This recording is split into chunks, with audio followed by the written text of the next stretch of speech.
Real estate prices remain inflated in major cities around the world, and there is one primary cause. You came here for the truth, so let me unveil that for you.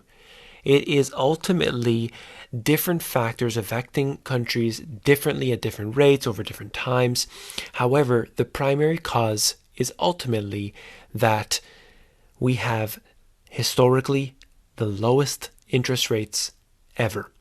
Take a look at this article right here. Home buyers in April paid the lowest interest rates ever on their mortgages. That's according to the Bank of England. So here we have it, yet another country with interest rates down to rock bottom, and they are able to buy more and more homes. That's what the government wants. They want more consumption, they want more debt, and they're getting that because ultimately when rents and mortgages start to balance out in their amounts, people think, well, why would I just throw money away when I can get into a home? That's when you know that the real estate prices have gone beyond where they should. There should be a definite difference in between the rental rates and the mortgage rates.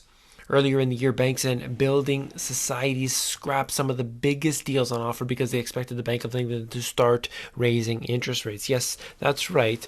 While the Federal Reserve has had a lot of rhetoric talking about raising interest rates 4 times this year, other countries have been doing the same. See, it's all about follow the leader, but that hasn't been able to happen at the rate they expected. Of course, that's always how it is, simply because of the fact that the economy hasn't done as well as they expected yet again.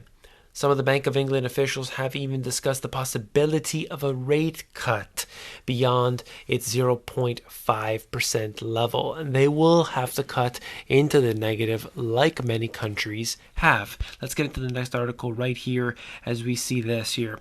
Households owner equity in real estate as a percentage of the household real estate, and households and nonprofit organizations' home mortgages liability. So what we're looking at here is essentially the red line, which I'll just show you here for a second, is think about that as the amount of cash that people have to throw in or debt that people have gone into. And the blue line is their actual equity. So when you think about it here, people have put more and more into these homes at the same time they've lost a lot. So in this way, we are experiencing both negative aspects here of debt. And that happens to be out of the US, by the way. This right here is quite interesting. Immigration will drive up house prices unless we vote to leave the EU. That's according to Chris Grayling. The cabinet minister said the scale of numbers coming in would make it even harder for young people to get into the property ladder. And what they're talking about here is just more fear-mongering or scaremongering. Essentially what they have is a method to use a crisis to their advantage. Rahm Emanuel, obviously classic for saying that, but what we have here is a definite problem that will not be resolved in short order. With the policies that they've put in place not going to be resolved. You are not discussing the primary cause of the price increases, and that is the interest rate policy that is doomed to fail. Let's look at this here.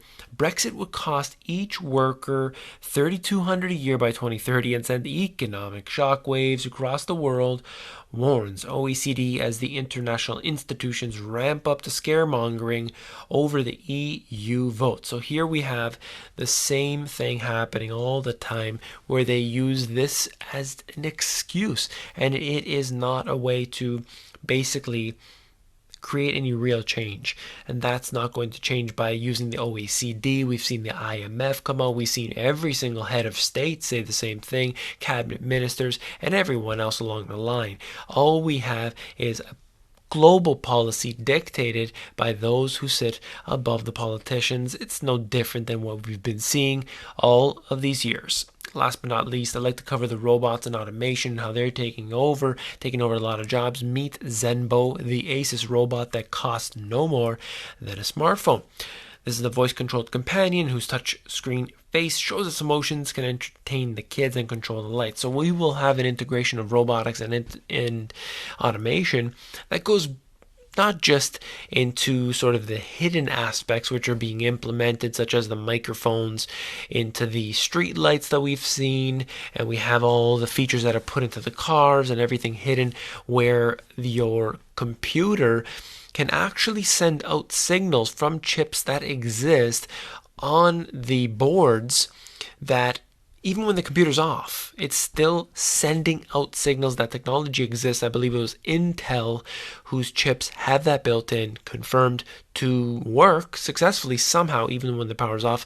But we're not talking about that. We're talking about full integration, automation into the systems that we will find to make our lives easier when we have a dishwasher and lights and our washing machines and everything talks together to, apparently make our lives easier. But at the same time, we have additional surveillance. We have the loss of jobs as a result. This is what I see happening. If you found this video informative, please give me a thumbs up. And last but not least, if you found the video informative, you'll definitely find my work at themoneygps.com informative as well. Check out the free ebooks. Check out the free eCourse as well, themoneygps.com.